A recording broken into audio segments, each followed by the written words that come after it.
اسی طرح دیکھیں ایک اور مسئلہ میں آپ کے سامنے واضح کر دوں جس کا ہم سب کے سامنے آنا بڑا ہی ضروری ہے۔ توجہ کے ساتھ اس مسئلے کو سننا اور سمجھنا۔ دیکھیں مثال کے طور پر مان لیجئے اگر کوئی بندہ حج فرض ہونے کے باوجود اپنی زندگی کے اندر حج فرض ادا نہ کر سکے تو اس کے اوپر یہ لازم ہے، واجب ہے، فرض ہے کہ وہ اپنی زندگی کے اندر ہی یہ وصیت کر دے کہ اگر میں اپنی زندگی کے اندر حج فرض ادا نہ کر سکوں تو میرے مرنے کے بعد میرے ترکے میں سے، میرے چھوڑے ہوئے مال میں سے کسی کو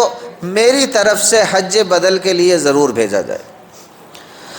کیونکہ دیکھیں اگر آپ یہ وصیت کر دیں گے تب تو آپ کے وارثین کے اوپر یہ لازم ہوگا کہ وہ آپ کی طرف سے حج بدل ضرور کرائیں، ورنہ نہیں۔ اور دیکھیں آپ کے وارثین کے اوپر بھی آپ کی طرف سے حج بدل کرانا اسی وقت لازم ہوگا جب کہ حج کا پورا خرچہ آپ کے ترکے کے، آپ کے چھوڑے ہوئے مال کے 1/3 کے اندر آتا ہو۔ مان لیجئے حج کا جو پورا خرچ ہے وہ 1 لاکھ روپے ہے اور آپ نے جو مال چھوڑا وہ 3 لاکھ روپے یا اس سے زائد بنتا ہے۔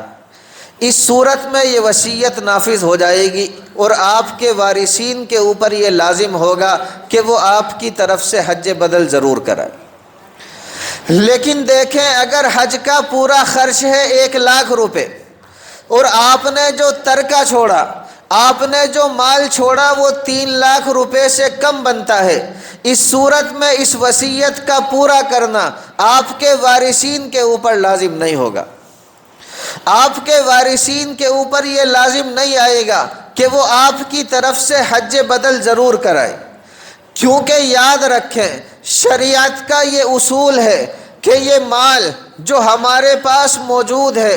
اس مال کے اوپر ہمارا اختیار اسی وقت تک ہے جب تک کہ ہمارے اوپر مرض الموت طاری نہیں ہو جاتا۔ اس وقت تک ہم اس مال کو اپنا مال کہہ سکتے ہیں، ہم اس مال کو جیسے چاہیں استعمال کر سکتے ہیں، لیکن جہاں مرض الموت ہمارے اوپر طاری ہوا تو سمجھ لیجئے اسی وقت سے اس مال کے اوپر سے ہمارا اختیار ختم۔ اب یہ مال ہمارا مال نہیں رہا، اب یہ مال وارثوں کا مال بن گیا۔ ہاں البتہ 1/3 کی حد تک ابھی بھی اس مال کے اندر ہمارا اختیار باقی ہے۔ اس لیے میرے پیارے بھائیوں اگر ہمارے ذمے نمازیں باقی رہ گئیں تو ان نمازوں کا فدیہ اسی 1/3 سے ادا ہوگا۔ اگر ہمارے ذمے روزے رہ گئے ہیں تو ان روزوں کا فدیہ اسی 1/3 سے ہوگا۔ اگر ہمارے ذمے زکوٰۃ باقی رہ گئی تو اس زکوٰۃ کی ادائیگی اسی 1/3 سے ہوگی۔ اگر ہمارے ذمے حج فرض باقی رہ گیا تو اس حج کی ادائیگی اسی 1/3 سے ہوگی۔ اس لیے کہتا ہوں کہ اپنی زندگی کے اندر حج فرض ہونے کے باوجود حج بیت اللہ کا ادا نہ کرنا یہ بڑا ہی خطرناک ہے، کیونکہ اگر ہم وصیت کر بھی جائیں لیکن ہمارا چھوڑا ہوا مال اتنا نہ ہو جس کے 1/3 سے حج بیت اللہ ادا ہو سکے تو پھر میرے پیارے بھائیوں وارثین کے اوپر اس وصیت کا پورا کرنا لازم نہیں ہوگا۔ اگر وہ ہماری طرف سے حج بدل کرا دیں گے تو یہ ان کا ہمارے اوپر احسان ہوگا، اگر نہیں کرائیں گے تو میرے پیارے بھائیوں آخرت میں ان کی کوئی پکڑ نہیں